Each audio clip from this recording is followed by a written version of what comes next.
Salam, salam damai sejahtera bagi kita semua. Kembali kita ketemu di channel Renungan Firman Tuhan. Tujuan renungan ini supaya setiap orang yang percaya kepada Tuhan, yang sedang mengalami tantangan masalah hidup di dalam kehidupannya, mendapatkan kekuatan yang baru dan dapat dipulihkan, dikuatkan melalui kebenaran firman Tuhan. Itulah sebabnya channel ini hadir bagi kita, supaya bertujuan bahwa kita tidak putus asa dalam setiap persoalan masalah yang kita alami. Bahkan kita juga mengerti bahwa di dalam persoalan itu ada Tuhan yang selalu menyertai dan memberikan kekuatan kepada kita. Itulah sebabnya tiap-tiap hari kita akan merenungkan kebenaran firman Tuhan. Sebelum kita merenungkan kebenaran firman Tuhan, terlebih dahulu kita berdoa di hadapan Allah. Bapa yang ada di dalam surga, yang penuh kasih di dalam setiap kehidupan kami bersyukur bahwa Tuhan selalu ada bersama kami, yang tidak pernah mengenal musim di dalam kehidupan kami. Itulah sebabnya kami sebagai anak-anak Tuhan yang tetap percaya di hadapan-Mu, kami serukan di hadapan-Mu, berikan bagi kami roh-Mu, berikan bagi kami kekuatan, sehingga semasa kami ada di dalam dunia, kami layak dikatakan bahwa anak-anak Tuhan, karena kami mampu mempertahankan iman kami di hadapan Tuhan. Terima kasih Bapa, berikan bagi kami roh-Mu, sehingga kami mengerti, memahami, dan kami tahu bahwa selalu ada Tuhan bersama-sama dengan kami. Terima kasih Bapa, inilah doa dan permohonan kami. Dalam nama Tuhan Yesus kami berdoa. Amin. Renungan kita pada saat ini kita ambil di dalam kitab Yohanes pasal 19 ayat 16 sampai ke 28. Demikianlah bunyinya. Akhirnya Pilatus menyerahkan Yesus kepada mereka untuk disalibkan. Mereka menerima Yesus. Sambil memikul salibnya, ia pergi keluar ke tempat yang bernama tempat tengkorak, dalam bahasa Ibrani Golgota. Dan di situ ia disalibkan. Mereka dan bersama-sama dengan dia disalibkan juga dua orang lain, sebelahnya menyebelah, Yesus di tengah-tengah. Tema kita, aku haus. Aku haus. Rasa haus umumnya dianggap sebagai sinyal tubuh untuk mengingatkan bahwa kita kekurangan air saat cuaca panas atau setelah melakukan olahraga intens. Perasaan haus menjadi hal yang wajar dan dapat diatasi dengan minum air.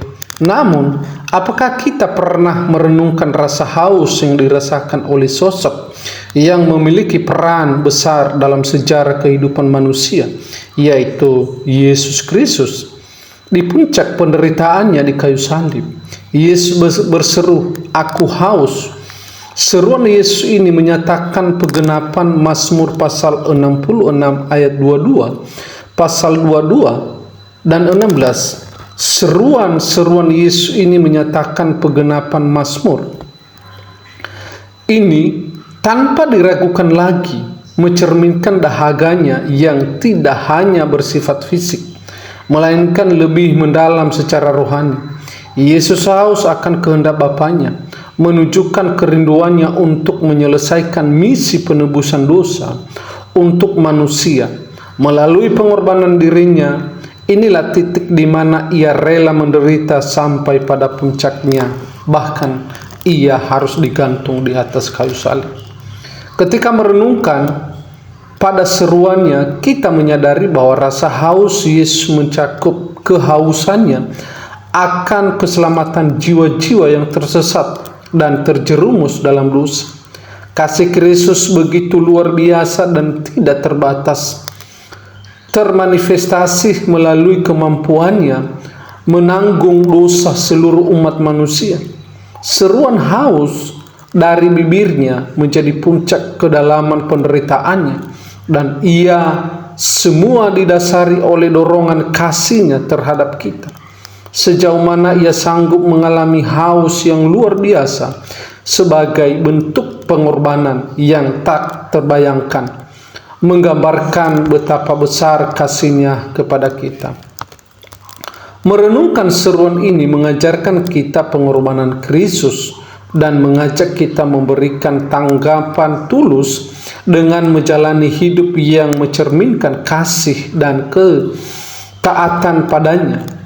Sebagai pengikutnya, mari kita hidup dengan penuh rasa syukur, memuliakannya dan menjadi saksi kasih yang tak terbatas kepada dunia yang haus akan kebenaran dan belas kasihan. Mari kita saksikan dan jangan berpangku dengan tangan saja.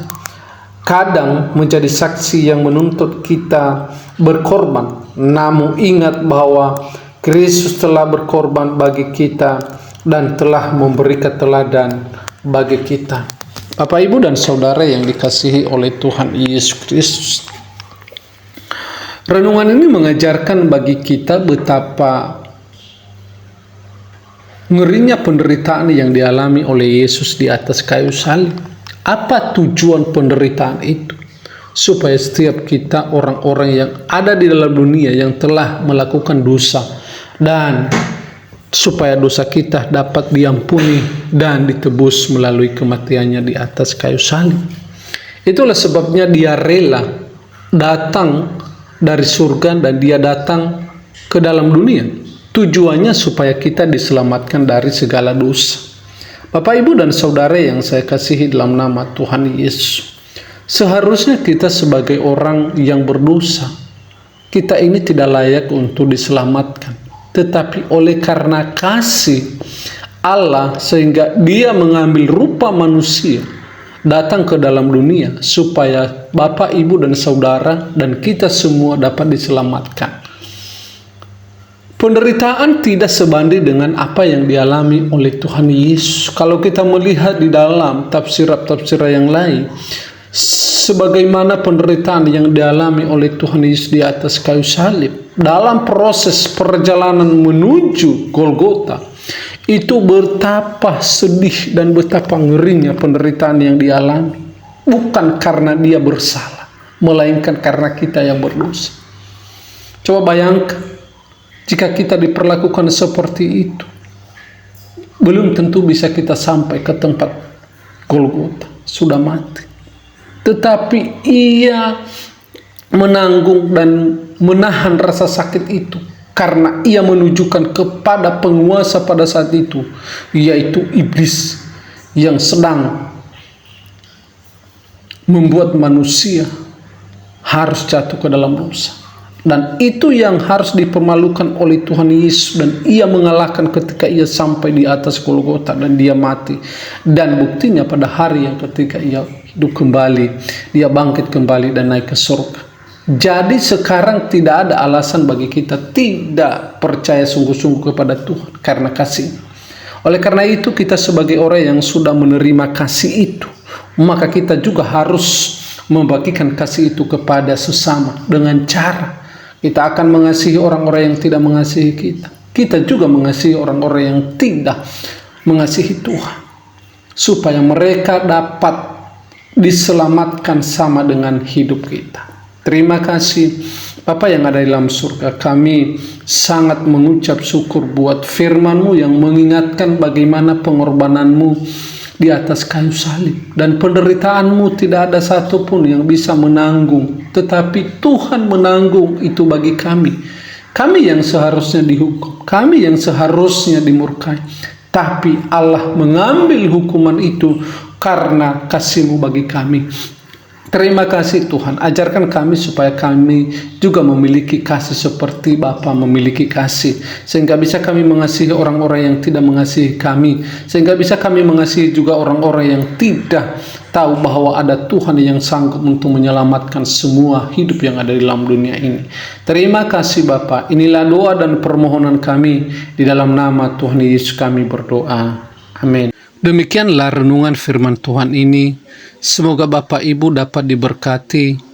Jika Bapak Ibu diberkati melalui renungan ini, silakan like, komen, dan subscribe, atau tinggalkan pesan-pesan di kolom komentar, atau juga pokok-pokok doa yang bisa kami doakan bersama-sama. Terima kasih. Tuhan Yesus memberkati.